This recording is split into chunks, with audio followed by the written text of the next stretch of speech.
Assalamualaikum warahmatullahi wabarakatuh. Kami dari kelompok 9 akan mempresentasikan tentang kode etik psikologi, kompetensi, pendidikan, dan pelatihan. Tetapi sebelum kami memulai presentasinya, izinkan kami memperkenalkan diri terlebih dahulu. Perkenalkan, nama saya Farah Dinda Mulyadi Putri dan saya bersama rekan-rekan saya yang bernama Cindy Caroline dan Adelia Khairunisa. Kode etik psikologi itu adalah seperangkat nilai-nilai untuk ditaati dan dijalankan dengan sebaik-baiknya dalam melaksanakan kegiatan sebagai psikolog dan ilmuwan psikologi di Indonesia. Kode etik psikologi. Kode etik psikologi merupakan hasil nilai-nilai luhur yang terkandung dalam Pancasila dan Undang-Undang Dasar 1945. Berdasarkan nilai luhur tersebut, pendidikan tinggi psikologi telah menghasilkan psikolog dan ilmuwan psikologi yang senantiasa menghargai dan menghormati hak-hak maupun martabat manusia, serta menjunjung tinggi terpeliharanya hak-hak asasi manusia. Perkembangan kode etik psikologi. Psikolog dan ilmuwan psikologi selalu melandaskan diri pada nilai-nilai tersebut dalam kegiatannya pada bidang pendidikan, penelitian, pengabdian diri, serta pelayanan dalam rangka meningkatkan pengetahuan tentang perilaku manusia, baik dalam bentuk pemahaman bagi dirinya maupun pihak lain, serta memanfaatkan pengetahuan dan kompetensinya bagi kesejahteraan umat manusia. Kenyataan yang seperti itu telah menuntut kesadaran dan tanggung jawab bagi psikolog dan ilmuwan psikologi untuk selalu memastikan, menjamin kesejahteraan umat manusia, dan memeriksa perlindungan kepada masyarakat pengguna layanan psikologi, serta semua pihak yang terkait dengan layanan psikologi atau pihak yang menjadi objek dari studinya. Pengetahuan, kompetensi, keterampilan, dan pengalaman yang dimiliki psikologi dan ilmuwan psikologi. Pengajian hanya digunakan untuk tujuan yang mendasarkan pada prinsip yang taat asas dan nilai-nilai luhur Pancasila dan Undang-Undang Dasar 1945, serta nilai-nilai kemanusiaan pada umumnya, dengan disertai upaya-upaya untuk mencegah pencurian yang dilakukan oleh komunitas psikologi dan pihak lain. Tuntutan kebebasan dalam penyembunyian dan mengkomunikasikan hasil kegiatan di bidang penelitian, pengajaran, pelatihan, layanan psikologi, maka hasil konsultasi dan publikasinya pun harus dapat dipahami oleh psikolog dan ilmuwan psikologi dengan penuh tanggung jawab. Kompetensi dan objektivitas dalam menerapkan kemampuan profesional sesuai dengan bidangnya sangat meningkat dan memperhatikan pemakai jasa, rekan sejawat, serta masyarakat pada umumnya. Pokok-pokok pemikiran tersebut selanjutnya dirumuskan menjadi Kode Etik Psikologi Indonesia sebagai perangkat nilai-nilai untuk ditaati dan dilaksanakan dengan sebaik-baiknya dalam melakukan kegiatan selaku psikolog dan ilmuwan psikologi di Indonesia. Adapun definisi dan ruang lingkup kompetensi yaitu 1. Ilmuwan psikologi memberikan layanan dalam bentuk mengajar, melakukan penelitian, dan intervensi sosial dalam area sebatas kompetensinya, berdasarkan pendidikan, pelatihan, atau pengalaman sesuai dengan kaidah-kaidah ilmiah yang dapat dipertanggungjawabkan.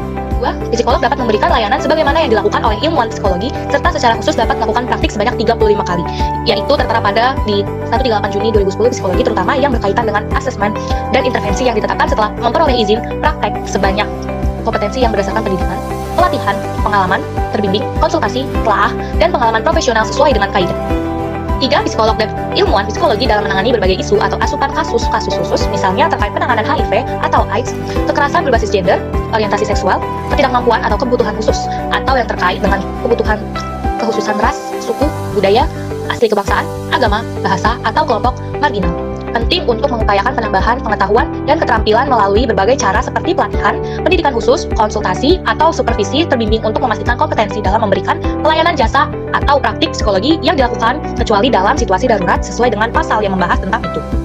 4. Psikolog dan ilmuwan psikologi perlu menyiapkan langkah-langkah yang dapat dipertanggungjawabkan dalam area-area yang belum memiliki standar baku penanganan, guna melindungi pengguna jasa layanan psikologi serta pihak yang terkait. 5. Dalam menjalankan peran forensik, selain memiliki kompetensi psikologi sebagaimana tersebut di atas, psikologi perlu memahami hukum yang berlaku di Indonesia, khususnya hukum pidana, sehubungan dengan kasus yang ditangani dan peran yang dijalankan. Halo, di sini saya Adelia Khairunisa. Saya ingin menjelaskan pengertian kompetensi. Pengertian kompetensi. Kompetensi adalah kombinasi dari keterampilan, perilaku, sikap, dan pengetahuan yang ditunjukkan oleh seorang karyawan yang telah mengerjakan pekerjaannya dengan hasil yang baik. Menurut para ahlinya, di sini ada 3, Stephen Robin, Van Loo, Van Beerdon, dan Gemmel. Yang terakhir ada A. Anwar Prabu Mangkunegara. Stephen Robin, kompetensi adalah kapasitas dan kemampuan seseorang dalam melakukan tugasnya. Sedangkan menurut Van Loo, kompetensi adalah suatu karakteristik manusia yang berhubungan dengan seberapa efektif kinerja seseorang yang dapat dilihat dari gaya bertindak, perilaku, dan cara berpikir. Sedangkan menurut A. Anwar, kompetensi merupakan faktor mendasar pada seseorang yang memiliki kapasitas untuk bekerja yang lebih besar dan membedakannya dengan orang lain yang berkemampuan rata-rata. Jenis-jenis kompetensi, yang pertama ada Carles Johnson, yang kedua ada Kunandan. Sedangkan Carles Johnson, personal kompetensi. Yang kedua, profesional kompetensi. Yang ketiga, sosial kompetensi. Personal kompetensi yaitu kapabilitas seseorang individu dalam hal-hal yang berkaitan dengan kepribadian seseorang. Personal kompetensi adalah kemampuan seseorang dalam berbagai perihal yang mencukupi pengerjaan dan penyelesaian tugas-tugas tertentu dalam pekerjaan. Sosial kompetensi, kecakapan seseorang dalam berbagai hal yang berhubungan dengan kehidupan sosial. Kalau Kunandar, yaitu ada 3 faktor, yaitu ada faktor kompetensi intelektual, kompetensi spiritual, dan yang terakhir faktor kompetensi fisik. Apa sih faktor kompetensi intelektual? Jadi, sekumpulan ilmu yang dimiliki oleh individu yang dituntut untuk melakukan pekerjaannya. Sedangkan spiritual adalah kemampuan seseorang individu menyerap dan mengimplementasikan nilai-nilai keagamaan. Yang terakhir, faktor kompetensi fisik, yaitu kapabilitas fisik yang dibutuhkan oleh seorang individu untuk melakukan pekerjaannya.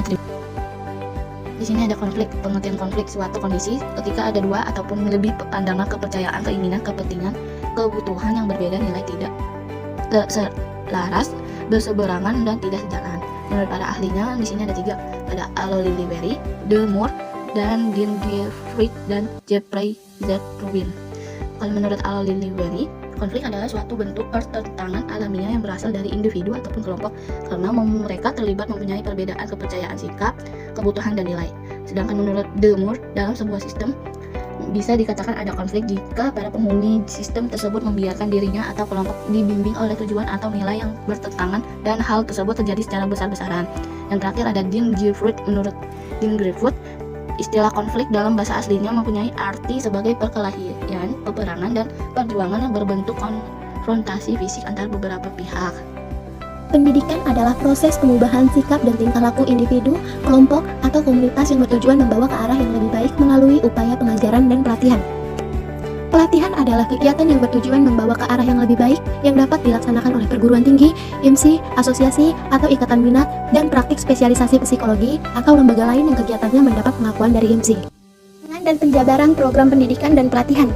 Yang pertama, psikolog atau ilmuwan psikologi yang bertanggung jawab atas program pendidikan atau pelatihan mengadakan langkah-langkah yang tepat untuk memastikan bahwa program yang dirancang memberikan pengetahuan yang tepat dan pengalaman yang layak untuk memenuhi kebutuhan. Yang kedua, psikolog atau ilmuwan psikologi mengambil langkah yang memadai guna memastikan penjabaran rencana pendidikan atau pelatihan secara tepat dengan materi yang akan dibahas. Dasar-dasar untuk evaluasi kemajuan dan sifat dari pengalaman pendidikan. Standar ini tidak membatasi pendidik, pelatih, atau supervisor untuk memodifikasi isi program pendidikan dan pelatihan atau persyaratan jika dipandang penting atau dibutuhkan selama peserta pendidikan dan pelatihan diberitahukan akan adanya perubahan dalam rangka memungkinkan mereka untuk memenuhi persyaratan pendidikan dan pelatihan. Yang ketiga, psikolog atau ilmuwan psikologi menyusun program pendidikan dan pelatihan berdasarkan teori dan bukti-bukti ilmiah dan berorientasi pada kesejahteraan peserta pendidikan dan pelatihan. Jika psikolog atau ilmuwan psikologi menggunakan program yang telah disusun oleh pihak lain, maka ia mendapatkan izin pengguna program tersebut atau setidak-tidaknya mencantumkan nama penyusun program. Dan yang terakhir, psikolog atau ilmuwan psikologi dalam melaksanakan pendidikan dan pelatihan diawali dengan menyusun rencana berdasarkan teori yang relevan sehingga dapat dipahami oleh pihak-pihak lain yang berkepentingan. Psikolog atau ilmuwan psikologi membuat desain pendidikan dan pelatihan, melaksanakan dan melaporkan hasil yang disusun sesuai dengan standar atau kompetensi ilmiah dan etik. Keakuratan dalam pendidikan dan pelatihan. Psikolog atau ilmuwan psikologi mengambil langkah yang tepat guna memastikan rencana pendidikan dan pelatihan berdasarkan perkembangan kemajuan pengetahuan terkini dan sesuai dengan materi yang akan dibahas serta berdasarkan kajian teoritik maupun bukti-bukti empiris yang ada.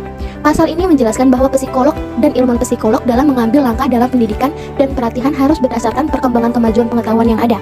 Psikolog dan ilmuwan psikologi bertanggung jawab atas akurasi dan tujuan pengajaran, pelatihan, dan pendidikan yang diselenggarakannya.